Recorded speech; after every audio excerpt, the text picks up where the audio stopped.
네, 여러분 안녕하십니까. 2016년 7급 국가직 국제법 기출문제 해설 강의를 시작하도록 하겠습니다. 국제법은 외무영사직하고 출입국 관리직에서 시험 과목으로 포함이 되어 있습니다. 자, 1번부터 해설을 드리도록 하겠습니다. 1번 국가 승인에 대한 설명으로 옳지 않은 것은 국가 승인은 신국가가 수립됐을 때 다른 나라가 승인을 부여하는 것인데요. 1번에 국가는 영사 특권을 부여하겠다는 구상서로서 미승인국을 승인할 수가 있다. 구상서란 말이 좀 낯설 수 있는데요. 그 영사 인가장 정도로 보시면 되고요. 이것은 묵시적 승인에 들어가는 것입니다. 자, 2번입니다. 국제연합 회원국으로서의 가입이 그 국가에 대한 기존 유엔 회원국의 집단적 승인으로 해석되지는 않습니다. 그러니까 유엔에 가입했다고 해서 유엔의 기존 회원국들이 전부 승인한 것으로 보지는 않습니다. 다만 유엔의 가입에 대해서 지지한 나라는 그 신생국을 묵시적으로 승인한 거다라고 보긴 합니다. 자, 국가 승인은 1930년에 에스트라다주의로 점차 대체되었다. 네, 에스트라다주의는 그 정부 승인에 있어서 사실주의를 말하고요. 그러니까 어떤 반란단체가 그 나라를 확고하게 장악하고 있으면 승인을 부여할 수 있다는 주장인데 국가 승인과는 상관이 없고요. 정부 승인에 대한 것입니다. 네, 답이 3번이 그래서 틀렸고요. 4번에 선언적 효과설에 따르면 국가성을 갖춘 국가는 타국의 승인 여부와 무관하게 국제법 주체로 인정이 된다. 맞습니다. 그래서 선언적 효과설은 승인이 그 신생국을 국제법 주체로 만드는 것은 아니고 이미 인정이 되고 있는 국제법 주체성을 확인하는 거라고 봅니다. 확인. 자, 2번 볼까요?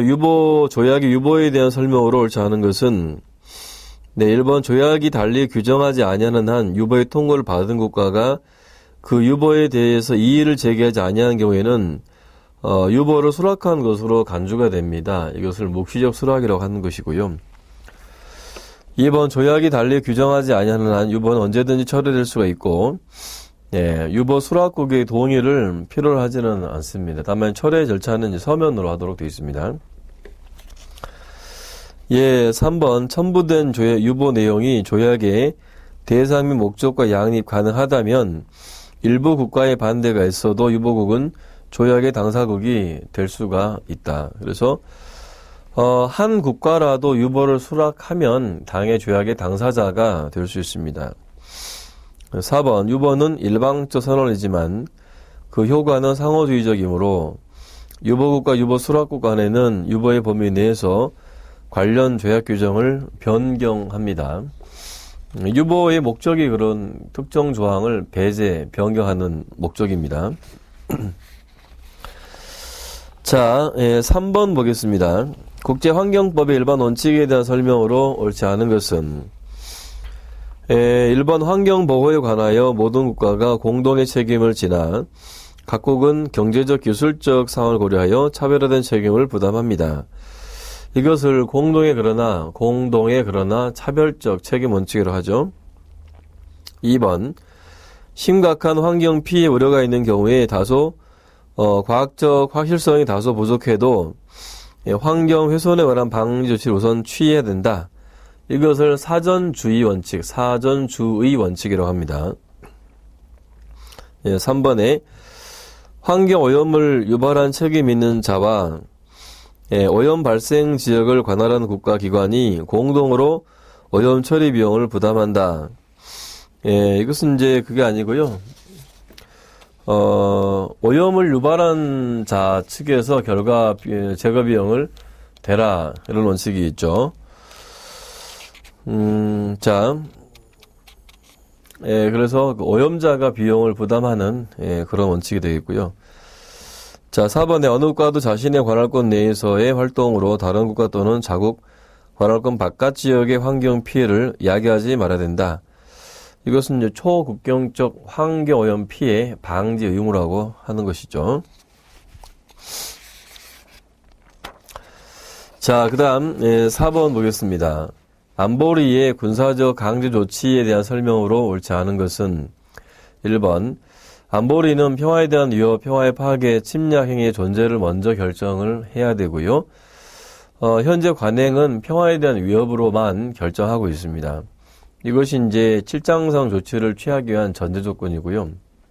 이번에 비군사적 강조치가 불충분할 것으로 인정하거나 불충분한 것으로 판명되었다고 인정되는 경우에 사용됩니다. 말이 비슷해 보이는데 불충분할 것으로 인정한다는 이야기는 비군사 조치를 취하지 않고 바로 군사 조치를 취하는 것이고요.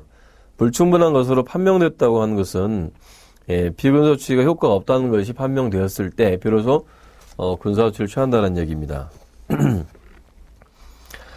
자, 3번 유엔 회원국과의 특별 협정에서 병력의 수와 종류를 규율하게 되고요. 한국 전쟁 당시 유엔군은 군사참모위원회의 지휘를 받았다. 재미난 문제인데요. 한국 전쟁 당시에는 그 유엔군이라는 말을 쓰긴 했지만은 엄밀히 말하면 다국적군에 해당됩니다. 근데 다국적군은 파견국에서 통제를 하게 되는 것이죠. 그래서 안보리의 군사참모위원회가 지휘를 한 것은 아니었습니다. 자, 5번입니다. 외국인 재산의 수용에 대한 설명으로 옳지 않은 것은 2001년 유엔 국제법위원회가 채택한 국가책임 규정 초안에 따르면 외국인 재산의 위법한 수용에 대한 구제 방법은 1차적으로는 금전배상이 아니고요. 원상회복입니다. 그래서 원상회복이 불가능할 때 금전배상을 하게 되는 것이죠. 2번입니다. 73년 천연자원에 대한 영구주권 결의는 각국은 가능한 한 보상금액과 지급방법을 결정할 권리가 있다. 이 결의는 유엔 총회 결의에 해당됩니다. 3번 62년 천연자원에 대한 영구주권 결의는 각국의 국유화 또는 수용의 권리를 인정하며 소유주는 국제법에 따라 적절한 보상을 지급받아야 된다라고 규정하였다. 같은 결의라서 다르지 않을까 생각하실 텐데, 같지 않을까 생각하실 텐데, 이건 60년대하고 70년대의 개도국 입장이 약간 변화된 것을 반영한 내용이 되겠습니다. 자, 4번입니다. 국제법상 국가는 자국 영토 내 외국인 재산을 수용하거나 국유화할 수 있는 주권적 권한을 가지지만, 가집니다. 수용 시에는 공익원칙, 비차별원칙, 보상원칙 등이 충족돼야 된다. 공익, 비차별, 보상원칙이 되겠습니다.